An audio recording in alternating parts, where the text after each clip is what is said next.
वास्तव में श्रम सुधार को समावेशी बनाना चाहती है तो यह सुनिश्चित करना होगा कि एससी एसटी और ओबीसी श्रमिकों को सामाजिक सुरक्षा, बीमा, पेंशन और न्यूनतम वेतन का पूर्ण संरक्षण मिले। सभापति महोदय, अगर हम उनके साथ होने वाले अन्याय पे लड़ने का अधिकार छीन लेंगे तो फिर कैसे वो अपनी बात को कह पाएंगे। हम भी जब यहाँ में मौका नहीं मिलता है, कोई बात होती तो हम भी तो विरोध करते हैं ना।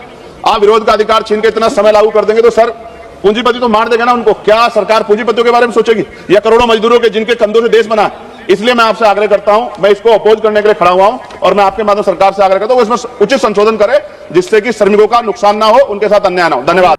बघा, हे असली चाळे करायला ह्यांना जनतेने निवडून दिले का? ह्यो म्हातारा आणि ती महिला संसदेमध्ये आहे, ती खासदार असणार आहे, तो पण खासदार असणार आहे. पुढं खासदार चंद्रशेखर हे पोटतिडकीने बोलत आहेत. SC ST OBC सर्वसामान्यांचे प्रश्न पोटतिडकीने मांडत आहेत आणि मागं हे फाजील चाळे करत आहेत, एकमेकांसोबत गप्पा मारत आहेत. ह्यांना थोडीसुद्धा लाज लज्जा शरम काही नाही. बरं, ते म्हातार आहे, म्हाताऱ्याच्या अंगात नखरं असते, तर म्हातारं रंगीला असते, ठीक आहे. पण त्या महिलेला तर कळायला पाहिजे बाबा, आपण कॅमेऱ्यात कैद होतोय, आपलं दिसतो कॅमेऱ्यामध्ये, आपण असले हे चाळे करणं योग्य नाही किंवा बोलणं योग्य नाही. पण महत्त्वाचं म्हणजे त्या महिलेला अशी काय मजबुरी झाली असेल की त्याला म्हणू शकली नाही की गप्प बसा, पलीकड सरा, असं का म्हणू शकली नाही? अशी काय त्या महिलेला मजबुरी आहे हे अजून आपल्याला कळणं गरजेचं आहे. पण हे मात्र पूर्णपणे चुकीचं आहे. जनता विश्वासाने आपले सर्वसामान्यांचे प्रश्न मांडण्यासाठी ह्यांना निवडून देते.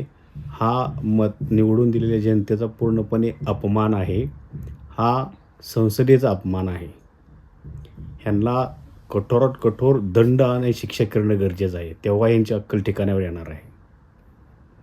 तुम्हाला काय वाटते? कमेंट करून सांगा. बरं, त्या दोघांच्या बोलण्यावरून असं दिसतंय की ते कोणत्याही गंभीर विषयावर, सर्वसामान्य जनतेच्या विषयावर चर्चा करत नाहीत.